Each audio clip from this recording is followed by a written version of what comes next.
सितंबर और मार्च की स्थिति।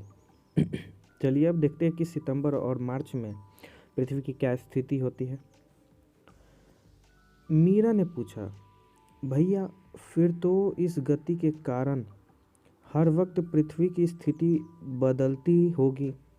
बिल्कुल, पृथ्वी के विभिन्न गतियों यानी कि उसके अक्ष पर घूमना और सूर्य के चारों ओर घूमना यानी कि घूर्णन गति और परिभ्रमण, इन दोनों के कारण पृथ्वी की जो पोजीशन है वो तो हर वक्त बदलती रहेगी।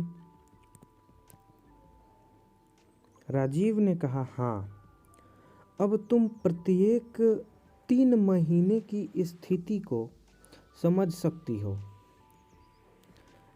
जैसे कि 21 मार्च और 23 सितंबर की स्थिति, जैसे कि यहाँ पर आप देख सकते हैं, ये 23 सितंबर की स्थिति है पृथ्वी की और ये है 21 मार्च की स्थिति। ठीक, यहाँ पर आप देख सकते हैं कि ये 3-3 महीने की स्थिति दिखाई गई है। एक साल में 12 महीने होते हैं और ये 4 पोजीशंस हैं 3-3 महीने के बाद की। ये इसके 3 महीने बाद, फिर ये इसके 3 महीने बाद, फिर ये इसके 3 महीने बाद, फिर ये इसके 3 महीने बाद, है ना।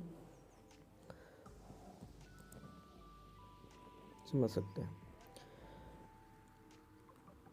इस दिन पृथ्वी का झुकाव ना तो सूर्य की ओर होता है और ना ही इसके विपरीत दिशा में। जैसे कि आप देख सकते हैं यहाँ पर दोनों स्थिति पृथ्वी की। यहाँ पर आप देख सकते हैं सूर्य का झुकाव जो है वो इस तरफ है, पृथ्वी का झुकाव जो है वो इस तरफ है। यहाँ 22 सितंबर को भी आप देख सकते हैं पृथ्वी का झुकाव जो है वो इस तरफ है, जबकि सूर्य जो है वो तो बीच में है ना। तो यानी कि हम देख सकते हैं कि पृथ्वी का झुकाव ना तो सूर्य के ओर है इन दोनों समय पर और ना ही सूर्य के विपरीत यानी कि इस तरफ उल्टी दिशा में, बल्कि ये दूसरी दिशा में झुकाव है ना। ये ना तो सूर्य की ओर झुके हुए हैं और ना ही सूर्य के उल्टी दिशा में झुके हुए हैं। तो इस समय पृथ्वी का झुकाव जो है सूर्य की ओर भी नहीं होता और उनके उल्टी दिशा में भी नहीं होता। ठीक, इस दिन सूर्य का प्रकाश सभी अक्षांश रेखाओं को 2 बराबर भाग में काटता है, यानी कि इन 2 स्थितियों पर सूर्य का जो प्रकाश होता है वो सभी अक्षांश यानी कि पृथ्वी के ऊपर स्थित काल्पनिक सभी रेखाओं को बराबर बराबर मात्रा में काटता है और सभी पर सीधी प्रकाश पड़ती है ना। सभी रेखाओं पर सीधी प्रकाश पड़ती है।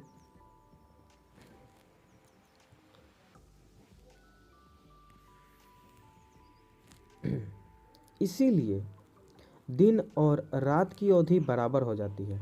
इसीलिए मार्च और सितंबर के समय में दिन और रात जो होते हैं वो दोनों बराबर बराबर समय के यानी 12-12 घंटे के हो जाते हैं।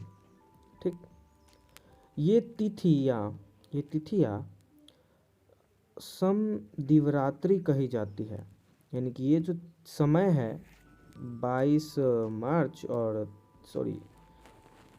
21 मार्च और 23 दिसंबर, ये जो दिन है इनको समद्विरात्रि यानी कि बराबर रात का दिन कहा जाता है ना। यानी बराबर रात का दिन, यानी कि दिन और रात दोनों क्या हो जाते हैं, बराबर हो जाते हैं, इसलिए समद्विरात्रि इनको कहा जाता है। इस समय पृथ्वी के बीचों बीच विषुवत रेखा पर सूर्य की किरणें सीधी पड़ती हैं। इस समय जो यहाँ पर विषुवत रेखा है वहाँ पर सूर्य की किरणें सीधी पड़ रही हैं। इस पर भी जो विषुवत रेखा होगा यहाँ पर भी सूर्य की किरणें सीधी पड़ रही हैं, है ना, पड़ती है। यहाँ इन दिनों महीने में अधिक गर्मी पड़ती है। इस समय में इस स्थिति में जो महीना चलता है मार्च और सितंबर, हर एक पृथ्वी के हर एक देश यानी कि हर एक रेखा के ऊपर स्थित जो देश हैं उन सभी में गर्मी का मौसम चलता है और अधिक समय तक गर्मी पड़ती है। उत्तरी और दक्षिणी गोलार्ध में ना तो अधिक गर्मी होता है और ना ही अधिक सर्दी, यानी कि सूर्य का प्रकाश जो होता है वो सभी रेखाओं पर यानी कि सभी पृथ्वी के अक्षांशों पर बराबर बराबर पड़ता है, जिस वजह से पृथ्वी या इन अक्षांशों पर हर एक जो देश उपस्थित होते हैं, है ना, उन सभी देशों में गर्मी का मौसम जो होता है वो बराबर रहता है। ना ही ज़्यादा गर्मी पड़ती है और ना ही ज़्यादा ठंडी पड़ती है। इन दिनों यानी कि इन तिथियों पर हमारे देश के क्रमशः वसंत और शिशिर मौसम आता है।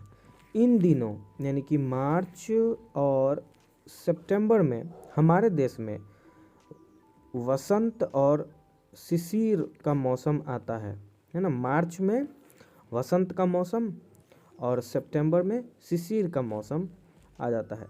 राजीव ने शीला और मीरा से पूछा, अब तो तुम दोनों जान गई हो कि 21 जून को सूर्य कर्क रेखा पर सीधा चमकता है। यानी ये जो यहाँ पर आप देख सकते हैं 21 जून, यहाँ पर कर्क रेखा जो विषुवत रेखा के बिल्कुल थोड़ी ऊपर है, यहाँ पर सूर्य जो है वो बिल्कुल सर के ऊपर और सबसे अधिक चमकता है, सीधे सीधे पड़ता है उस पर, ठीक।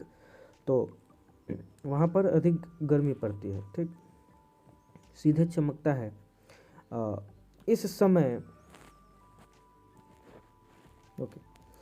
समय सूर्य की किरणें पृथ्वी के बड़े हिस्से पर फैल जाती है। यानी कि सूर्य की किरणों का है ना बड़े हिस्से पर विभाजन हो जाता है, बंटवारा हो जाता है, जिससे कि सूर्य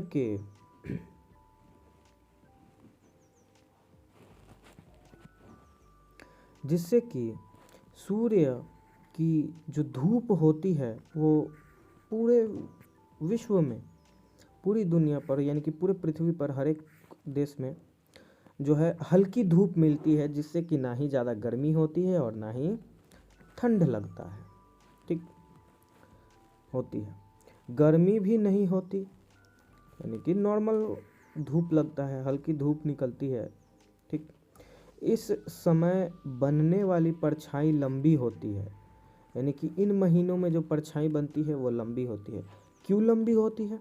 क्योंकि सूर्य का प्रकाश जो है तिरछा पड़ता है। जब लाइट गेंद के ऊपर एकदम सर के ऊपर से जलाएंगे तो परछाई एकदम छोटी बनेगी, लेकिन जब लाइट जो है वो इस तरफ से जलाएंगे तो आप जानते हैं कि प्रकाश जो परछाई जो होगी वो बड़ी बनेगी, है ना। जबकि बिल्कुल ऊपर होगा तो परछाई तो छोटा बनेगा, ठीक। चलिए, इस समय जो परछाई होती है वो लंबी बनती है। जैसे कि दोपहर होता जाता है, जैसे जैसे जो है दोपहर होता जाता है, आकाश में सूर्य ऊपर नजर आने लगता है।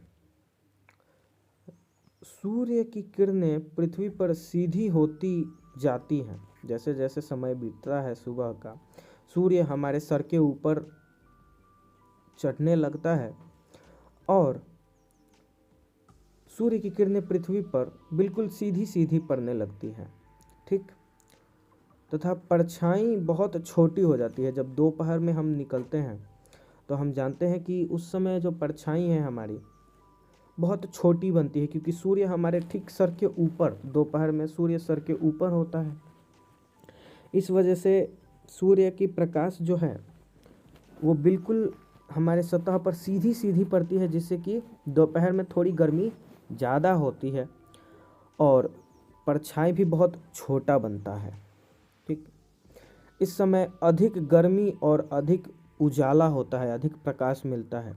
यही कारण है कि हमें दोपहर के समय में थोड़ी अधिक गर्मी लगने लगती है। शाम को सूर्य की किरणें फिर से तिरछी हो जाती है। शाम और सुबह जब हम बात करते हैं, जैसे कि ये जो पृथ्वी है, तो हमें देखते हैं कि सूर्य यहाँ पर है सुबह को, और फिर दोपहर को यहाँ पर आती है ऊपर, और फिर शाम को यहाँ पर जाते हुए हम देख सकते हैं। तो यहाँ पर हम देखते हैं, तो जब सूर्य यहाँ पर होती है तो हमारे ऊपर सूर्य की प्रकाश जो पड़ती है वो तिरछी पड़ती है ना, जैसे कि परछाई थोड़ी बड़ी बन जाती है हमारी। लेकिन जब सूर्य हमारे दोपहर में सर के ऊपर होता है, तब सूर्य की प्रकाश इस ऊपर की दिशा से पड़ती है, जिससे कि हमारा परछाई छोटा बनता है। पुनः जब शाम हो जाता है, पुनः जब शाम होता है, तब सूर्य बिल्कुल हमारे क्षैतिज यानी कि बराबर की सतह पर दिखाई देने लगता है, जिस वजह से जो परछाई है, सूर्य की किरणें जो है वो तिरछी पड़ती है। ठीक, धरती पर जो है वो तिरछी पड़ती है। धरती पर यहाँ पर आप देखोगे कि सीधी नहीं पड़ रही है।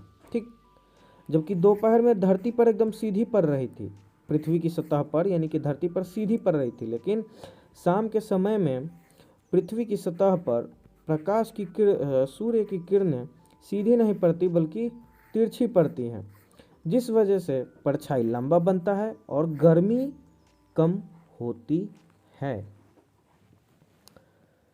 रात चलिए तिरछी हो जाती है और बड़े हिस्से में फैल जाती है, जिससे इस समय कम गर्मी होती है। रात में सूर्य का प्रकाश नहीं मिलता, जिससे रात में और ज़्यादा ठंड जो है लगने लगती है।